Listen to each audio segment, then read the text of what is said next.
Assalamualaikum warahmatullahi wabarakatuh. Saya Riki Nuradi, CGP Angkatan 10, SD 19 Batanganai, Kabupaten Padang Pariaman. Di sebelah saya Ibu Kepala Sekolah SD 19 Batanganai. Oke, Assalamualaikum warahmatullahi wabarakatuh. Saya Fajriati, Kepala Sekolah SDN 19 Batanganai. Kali ini saya akan mewawancarai Ibu Kepala Sekolah untuk tugas CGP saya pada modul 3.1. Selamat siang Ibu. Selamat siang Pak Riki. Ya, Ibu izinkan saya mau mewawancarai Ibu untuk tugas saya pada saat ini. Kita langsung aja Ibu, pertanyaan pertama. Selama ini, bagaimana Ibu dapat mengidentifikasi kasus-kasus yang merupakan dilema etika atau bujukan moral di sekolah kita? Jadi kita sekarang berada dalam pertanyaan tentang dilema etika dan bujukan moral ya Pak Riki ya. Iya. Ya, sebagaimana kita ketahui bahwa dilema etika ini merupakan sebuah situasi di mana keduanya benar namun bertentangan dalam pengambilan keputusan. Artinya benar lawan benar. Namun dalam hal bujukan moral ini bertolak belakang, di mana bujukan moral ini suatu situasi ketika seseorang dihadapkan pada benar salah ketika mengambil keputusan. Artinya benar lawan salah. Dalam hal ini biasanya dalam mengambil keputusan saya, apabila permasalahan itu berhubungan dengan hukum, tentulah kita dapat memastikan bahwa permasalahan itu merupakan permasalahan bujukan moral. Namun apabila permasalahan itu benar lawan benar, itu sudah pasti merupakan tidak. Nah, saya dapat membedakan atau mengidentifikasi kasus-kasus tersebut apakah termasuk dalam dilema mereka atau termasuk dalam bujukan moral. Ibu, pertanyaan kedua Ibu. Bagaimana Ibu menjalankan pengambilan keputusan di sekolah kita, terutama untuk kasus-kasus di mana ada dua kepentingan yang sama-sama benar atau sama-sama menentukan? Dalam hal ini dalam pengambilan keputusan untuk dalam hal kasus-kasus kepentingan yang sama-sama benar atau sama-sama mengambil kepentingan ya Pak. Sebelum keputusan diambil biasanya saya terlebih dahulu mengumpulkan fakta. Jadi dalam hal ini mengumpulkan dulu faktanya, kemudian saya akan melihat siapa-siapa saja yang terlibat dalam masalah ini. Kemudian tidak lupa saya menganalisis benar salahnya dalam permasalahan tersebut.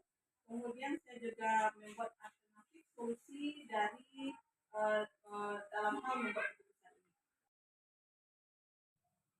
Oke Ibu, pertanyaan ketiga.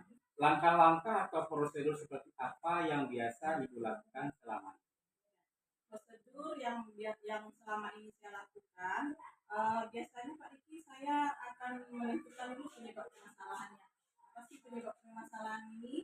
Kemudian saya akan menentukan, akan melihat siapa-siapa saja yang terlibat dalam permasalahan ini.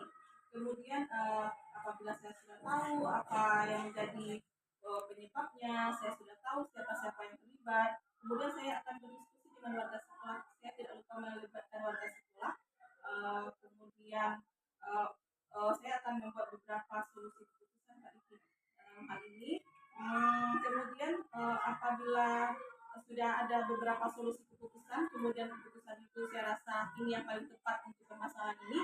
Kemudian saya akan menimbang lagi dari berbagai sudut, pandang Pak Riki ya, apakah ini merupakan keputusan yang benar. Maka setelah mempertimbangkan berbagai hal tersebut, barulah saya akan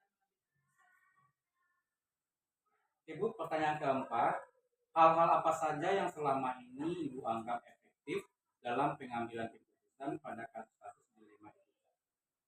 yang saya anggap selama ini efektif adalah dengan menelaah dulu Pak Riki ya. Menelaah siapa yang terlibat. Kemudian apakah kasus ini bersifat urgent? Kalau memang kasus ini bersifat urgent, bagaimana cara penyelesaiannya? Kemudian dengan juga mempertimbangkan apakah ini kasusnya ini termasuk ringan atau berat. Dalam hal ini apabila kasusnya berat, biasanya saya akan melibatkan stakeholder yang ada di sekolah Pak Riki ya.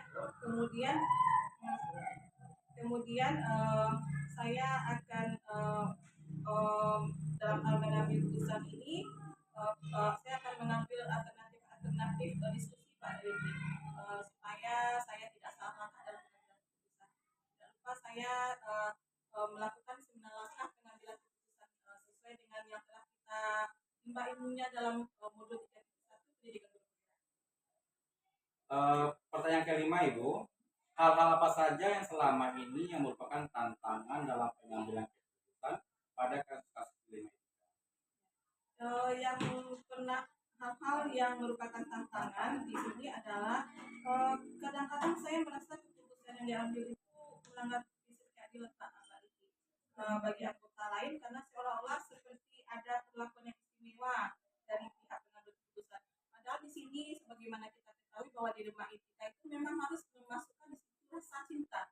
Adanya rasa cinta, adanya rasa keadilan, adanya rasa kebenaran. Jadi kadang-kadang ada pihak lain yang merasa dirinya bagaimana itu ya? Artinya di situ adanya rasa istimewa, berlaku istimewa kepada salah satu pihak. Padahal memang disitulah sulitnya dalam hal mengambil dilema etika itu. Oke Bu, pertanyaan keenam, apakah Ibu memiliki sebuah tata kala atau jadwal tertentu dalam sebuah penyelesaian kasus dilema etika? Apakah Ibu langsung menyelesaikan di tempat atau memiliki sebuah jadwal untuk menyelesaikannya?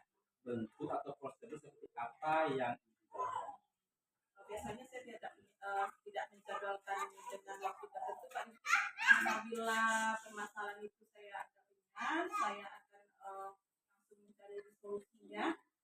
Namun apabila permasalahan itu rasanya berat, perlu melibatkan stakeholder, saya akan melibatkan stakeholder.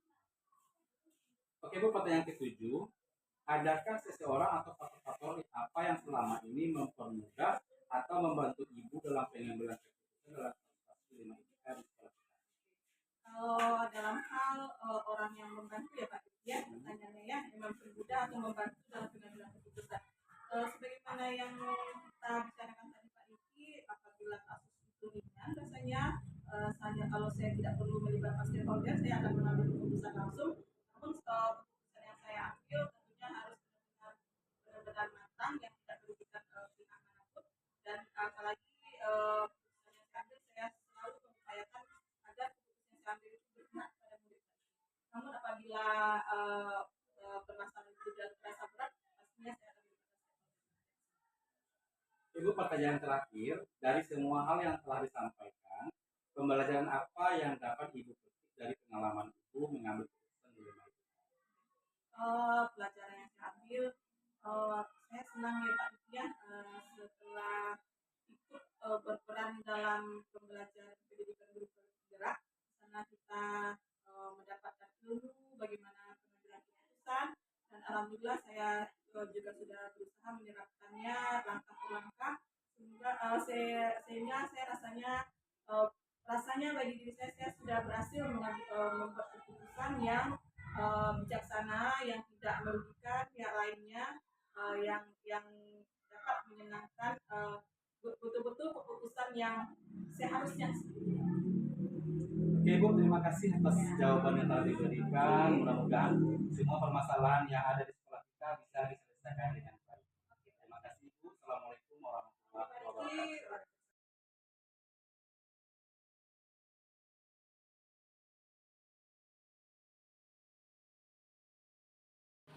Assalamualaikum warahmatullahi wabarakatuh. Assalamualaikum warahmatullahi wabarakatuh. Saya Riki Nurwandi, CGP Angkatan 10, SD 19 Batanganai, Kabupaten Padang Pariaman. Kali ini saya didampingi oleh Ibu Desri Mawenti, Kepala Sekolah SD 08 Sintu atau Bogadang. Selamat siang Ibu. Selamat siang Pak Riki. Ibu, sesuai dengan kesepakatan kita kemarin bahwa kita akan mengadakan wawancara terkait permasalahan yang ada di sekolah Ibu. Iya. Apakah Ibu bersedia Ibu? Bersedia. Ya. Saya langsung aja Ibu, pertanyaan pertama karena ini merupakan tugas saya sebagai CGP untuk modul 3.1. Ya, Pertanyaan pertama Ibu, selama ini bagaimana Ibu dapat mengidentifikasi kasus-kasus yang merupakan dilema etika atau bujukan moral? Ya, baik Pak Riki. Cara kita mengidentifikasi kasus-kasus apakah itu dilema etika atau bujukan moralnya. Kalau untuk kasus dilema etika itu kita melihat hasilnya apakah benar-benar Kalau yang bujukan moral itu menuntut benar atau salah, seperti itu. Pertanyaan kedua, Ibu. Selama ini, bagaimana Ibu menjalankan pengambilan keputusan di sekolah Ibu? Terutama untuk kasus-kasus di mana ada dua kepentingan yang sama-sama benar atau sama-sama mengandung nilai kebajikan. Ya, baik Pak Riki. Kasus yang sama-sama benar itu kita itu termasuk kasus dilema etika ya. Jadi pengambilan keputusan dilema etika itu kita tidak bisa langsung memutuskan. Itu kita lihat dulu di situ ada langkah-langkahnya. Yang pertama ada 4 paradigma, yang mana di sini ada paradigma individu lawan masyarakat. Kemudian ada juga yang kedua paradigma keadilan lawan rasa kasihan. Kemudian yang ketiga ada namanya paradigma kebenaran lawan kesetiaan. Kemudian yang keempat ada namanya paradigma jangka panjang lawan jangka pendek, seperti itu. Apakah masuk ke paradigma yang mana kasus ini? Kemudian kita lihat juga berdasarkan tiga prinsip yang mana di situ ketiga prinsip itu mengandung 9 unsur dalam pengambilan keputusan, seperti itu. Oke.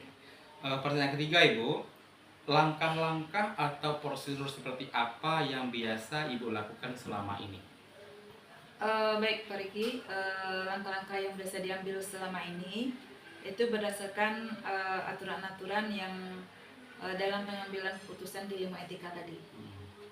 Yang seperti sudah dijelaskan ada 4 paradigma, kemudian ada 3 prinsip, yang mana 3 prinsip itu mengandung 9 unsur dalam pengambilan keputusan. Jadi kita pilih diantaranya ya. Pertanyaan keempat, Ibu.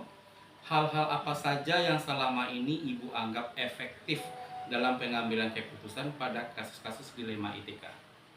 Baik, biasanya yang paling efektif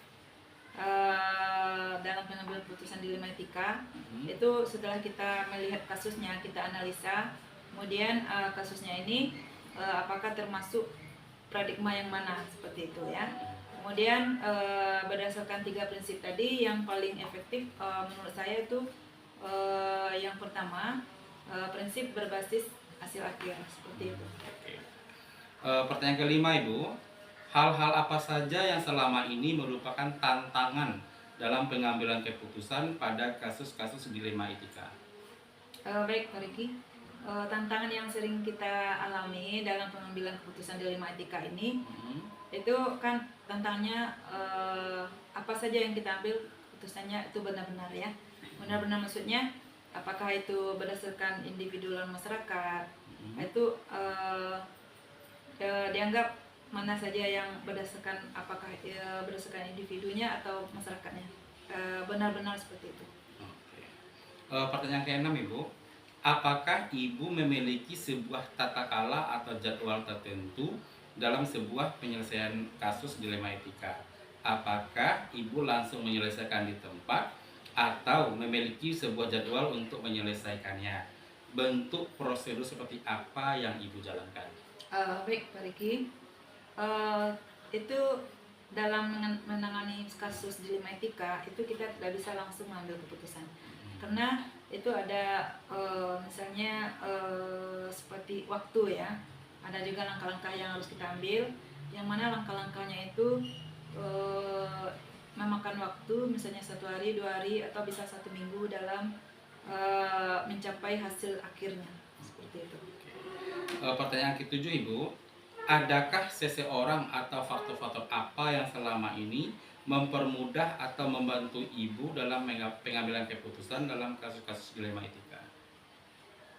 Baik, dalam pengambilan keputusan dilema etika ini itu kita berdasarkan kasusnya. Apakah itu kasusnya kasus guru atau kasus murid ya. Itu sangat membantu kita dalam pengambilan keputusan. Kalau seandainya kasus guru, itu kita bisa minta untuk mempermudah kasus kita ini dengan rekan sejawat guru juga. Kalau kasusnya dengan kasus murid, itu mungkin kita juga bisa dibantu oleh murid, seperti itu. Nih pertanyaan terakhir, Ibu. Ya. Dari semua hal yang telah disampaikan, pembelajaran apa yang dapat Ibu petik dari pengalaman Ibu mengambil keputusan dilema etika? Baik, Di antara yang sudah kita soal-soal yang sudah kita lalui tadi itu tentang dilema etika ya. Itu dapat kita ambil pelajaran bahwa di dalam kasus dilema etika ini dalam menanganinya itu ada beberapa langkah-langkah.